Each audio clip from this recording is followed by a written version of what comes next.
यात्रा कवरेज के इस एपिसोड में आज हम आपको लिए चलते हैं कोटा के कंसुआ धाम, जहां स्थित प्राचीन शिव मंदिर की स्थापना के विषय में कई मान्यताएं प्रचलित हैं।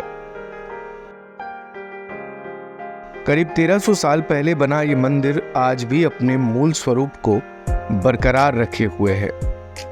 चतुर्मुखी शिवलिंग वाले इस मंदिर की बनावट ऐसी है कि सूरज की पहली किरण मंदिर में स्थापित शिवलिंग पर गिरती है। मान्यता है कि द्वापर युग में यहाँ कण्व ऋषि का आश्रम हुआ करता था।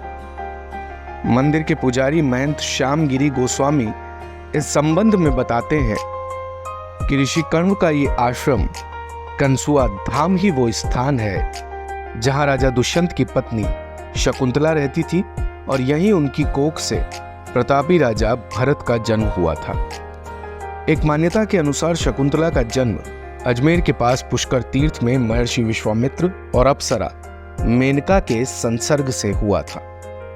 पुष्कर से लौटते समय मेनका अपनी नवजात पुत्री शकुंतला को पालन पोषण के लिए कण्व ऋषि के आश्रम में छोड़ गई थी। शकुंतला के बड़े होने के बाद राजा दुष्यंत के साथ शंकर भगवान को साक्षी मानकर गंधर्व विवाह किया। राजा दुष्यंत और शकुंतला के विवाह के बाद एक पुत्र की प्राप्ति हुई। उस पुत्र का नाम था भरत, जिनके नाम पर ही हमारे देश का नाम भारत हुआ। पहुँचे हैं कंसुआ के शिव मंदिर में और हम जानते हैं यहाँ की विशेषता क्या है। हमारे साथ गुरुजी जुड़े हैं, हम उनसे जानेंगे ये जो प्राचीन मंदिर है कितना साल पुराना है। सब मंदिर ये 1400 साल प्राचीन मंदिर है। जो मंदिर के बारे में बताया जाता है जो मौर्य काल में उसके ये राजा दोल के अधीनस्थ पूरे काल के समय इसका निर्माण हुआ था। उस शिवालय का मूल रूप में इस स्थान पे जो कर्ण ऋषि का आश्रम की मान्यता मान के चलते हैं, ये कर्ण ऋषि का आश्रम था। इस आश्रम में जहाँ शकुंतला का जन्म हुआ था, पली बड़ी थी और ईश्वर को साक्षी मानकर उन्होंने दुष्यंत से गंधर्व विवाह किया था। उस गंधर्व विवाह के माध्यम से उनको एक पुत्र की प्राप्ति हुई थी। उस पुत्र का नाम भरत था और उसी भरत के नाम से आज देश का नाम भारत जाना जाता है। काफ़ी समय से यहाँ पर इस मंदिर में ये कहा जाता है जो भी मन्नतें होती है वो पूरी होती है। सूरज की किरणें सीधी पड़ती है, ऐसा बिल्कुल ही सूर्य की जो सीधी किरणें सीधी जब पूर्व से जब सूर्य उदय होता है उसकी परचम किरणें शिवलिंग पे पहले भी गिरती थी, आज भी गिरती है। अब इसको यूँ बोल देंगे सूर्य देवता अपनी किरण से अभिषेक कर रहे हैं या दर्शन के अभिलाषी है। इस मंदिर शिव मंदिर के अलावा और क्या क्या यहाँ पर और हैं भगवान? मंदिर के अंदर पूरा शिवालय पूरा है, शिव परिवार है। इसलिए एक मंदिर ऐसा है, इस मंदिर के अंदर मंदिर एक ही है, 3 नंदी है। 3 नंदी ऐसा कोई विश्व में कोई ऐसा मंदिर नहीं जिसके अंदर मंदिर एक ही है उसमें 3 नंदी हो। इसके अलावा यहाँ भैरव जी का मंदिर है, हनुमान जी का मंदिर है, विष्णु भगवान का मंदिर है। यहाँ लगभग सभी देवता विराजमान हैं। कहा जाता है यहाँ पर जो तपस्वी थे वो यहाँ रहा करते थे, उनकी समाधि भी यहाँ पर। बिल्कुल, हमारे दशनाम गोस्वामी समाज के अंदर ये परंपरा रही है। हमारे वंशानुगत सेवा के अंतर्गत आज भी हम इस बात का प्रमाण है कि हमें वंशानुगत सेवा मिल जाते। आर्कोलॉजिकल डिपार्टमेंट सन 1972 में आने के बाद से हमारे जो यहाँ की जो हमारे पूर्वज थे उनको जो समाधियों के स्थान दिया जाता था वो समाप्त हो चुका है। वर्तमान में मेरे पिताजी की समाधि हमारे जो खुद की जो ज़मीन है वहाँ समाधि स्थल बनाए हुए। खुदाई में निकला हुआ मंदिर है। 738 ईस्वी का इसमें शिलालेख भी लग रहा है और उस शिलालेख से पता चलता है कि मौर्य साम्राज्य जो हुआ करता था हमारे देश में उनका अंतिम शासन का प्रमाण यही इसी मंदिर से मिलता है। क्या राजा भरत हुआ करते थे यहाँ पर, उन्हीं के नाम पर हमारे देश का नाम भारत पड़ा। हमारे साथ यहाँ पर माता जी बैठी हैं, पूजा कर रही है। हम जानते हैं इनसे क्या विशेषता है इस भोलेनाथ जी के स्थान की और कितने समय से यहाँ पर वो आ रहे हैं और इनकी कितनी मनोकामना पूरी हुई है, क्या कहना चाहिए? हमको तो मेरे को 40 साल हो गए आते मंदिर। कभी बाई चांस कहीं यहाँ नहीं रहती हूँ तो ही एब्सेंट रहती है, बाकी आते ही हैं। और 1300 साल पुराना मंदिर है ये। मतलब ये अपने क्या है कर्ण के ज़माने का है मंदिर ये, और मतलब ज्योतिर्लिंग के बराबर ही है इसका। ज्योतिर्लिंग के बराबर है? हाँ, वैसे तो 12 ज्योतिर्लिंग में अलग है लेकिन वैसे मान्यता बहुत अधिकतर ये मतलब कुदरती प्रकट हुए हैं। मनोकामना पूरी होती है भोले बाबा। मेरे तो एक लड़की 16 साल बाद में हुई थी, जो सब दुनिया के देवी देवता डॉक्टर सब दिखा लेनी हुए, यहीं भोले बाबा ने दी थी मेरे को लड़की।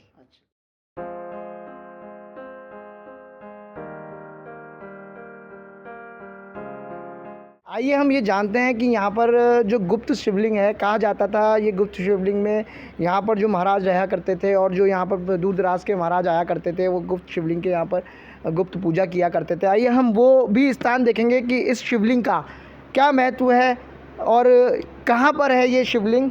आइए हम दिखाते हैं आपको गुप्त शिवलिंग के दर्शन।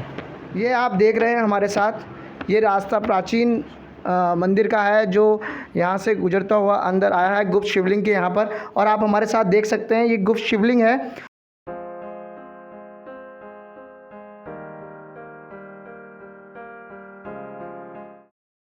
जो यहाँ पर जो प्राचीन आदमी हुआ करते थे, संत वगैरह, वो सब यहाँ पर अपनी हठ योग वगैरह, पूजा वगैरह और योग वगैरह किया करते थे यहाँ पर।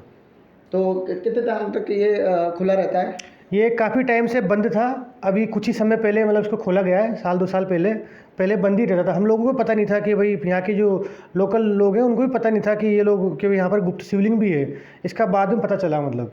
तो फिर इसका पता चलने के बाद क्या इसकी पूजा पाठ? इसके बाद में बिल्कुल बाकायदा पूजा पाठ कर और आज भी अब निरंतर पूजा चालू है यहाँ पर। आइए अब हम इस गुप्त शिवलिंग से आगे का जो यहाँ पर पड़ाव है, आगे और भी जो रहस्यमय जो यहाँ पर भगवान हैं उनके बारे में हम जानते हैं। भैरव जी का स्थान भी है, इसके अलावा कई स्थान यहाँ पर प्राचीन हैं और यहाँ की मान्यता ये है कि यहाँ पर एक बार जो व्यक्ति आता है और उसकी मनोकामना भोलेनाथ जी पूरी करते हैं। आप हमारे साथ देख सकते हैं कि ये चित्र जो पुराने समय में बने हुए थे, आप देख सकते हैं डिज़ाइनें आप पत्थर पर हैं और पत्थर पर किस प्रकार से निकासी की गई है। और ऊपर आप देख सकते हैं, साइडों में आप देख सकते हैं, चट्टानों पर आसपास आप देख सकते हैं किस प्रकार से यहाँ पर की गई है निकासी। और ये पुराने टाइम से ही निकासी यहाँ पर हुई है। और अभी आप देख सकते हैं यहाँ पर इस मंदिर की और सौंदर्य करने के लिए यहाँ पर कार्य चल रहा है।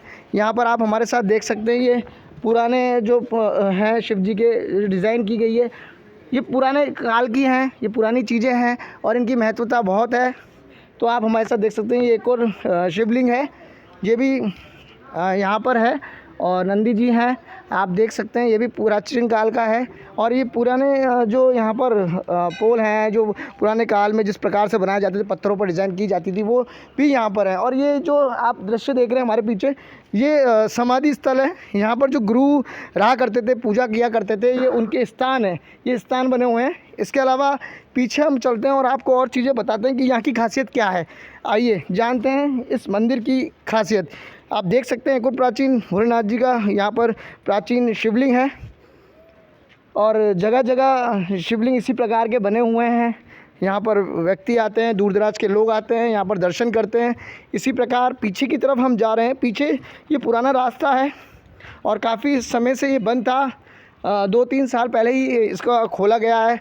और आप देख सकते हैं यहाँ से ऊपर निकलने का रास्ता है जहाँ पर भैरव जी का स्थान है। इस पर अभी वर्क चल रहा है, कार्य चल रहा है। यहाँ भी कहा जाता है कि ये समाधि स्थल है, आसपास समाधि बनी हुई है यहाँ पर भी और काफ़ी बड़ा स्थान है।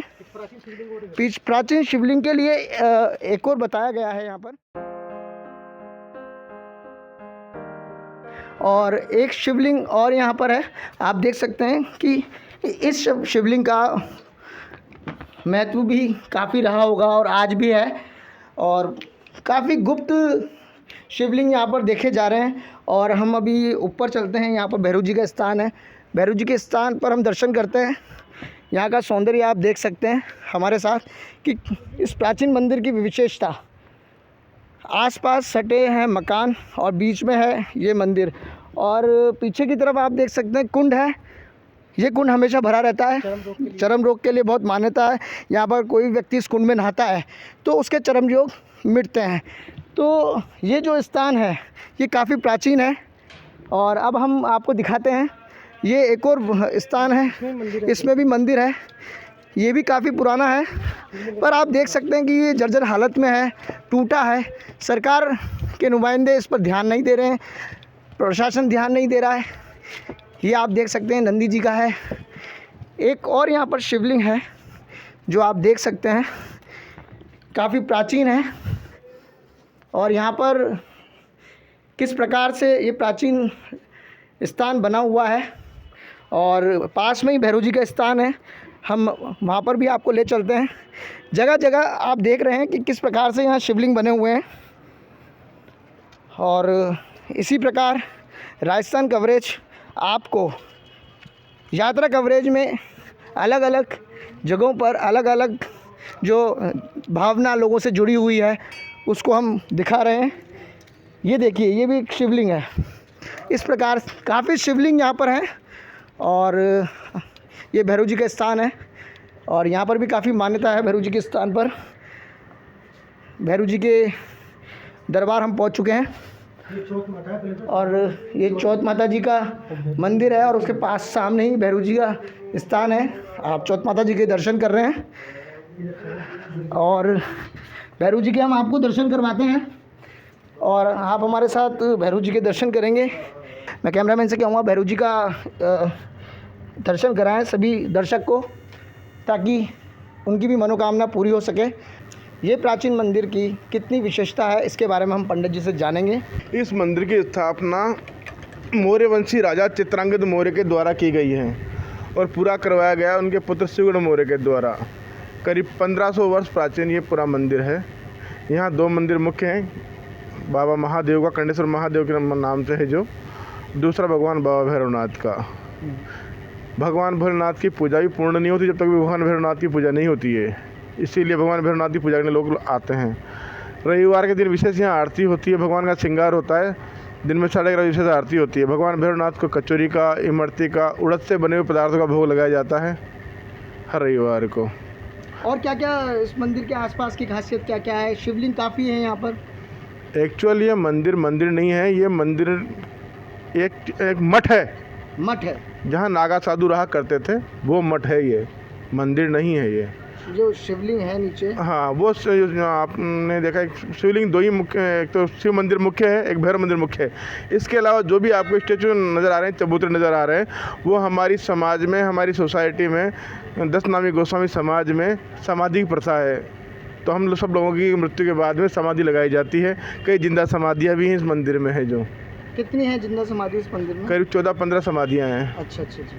और क्या और विशेषता इस मंदिर की है? जैसे यहाँ पर जो प्राचीन काल के जो डिज़ाइन है मंदिरों पर हो रही हैं। भगवान भैरवनाथ की प्रतिमा 5.5 फीट की हाइट की प्रतिमा है। पूरे हाड़ संभाग में इतनी बड़ी प्रतिमा नहीं है।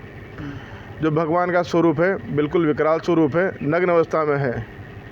इनके दोनों हाथों में, 4 हाथों में, एक हाथ में खड़ग है, एक में खप्पर है, एक में नरमुंड है और एक हाथ से आशीर्वाद देते हुए हैं। भगवान के स्वरूप में पाँव में पाजनियाँ हैं, कमर में करदनी है, बाल बिखरे हुए हैं। जैसे प्रकार छोटे छोटे सांप के बच्चे नागिन से लिपटे होते हैं, उस प्रकार से इनके बाल बिखरे हुए हैं, दांत निकल रहे हैं बिल्कुल सामने कोई उसे विकराल स्वरूप में।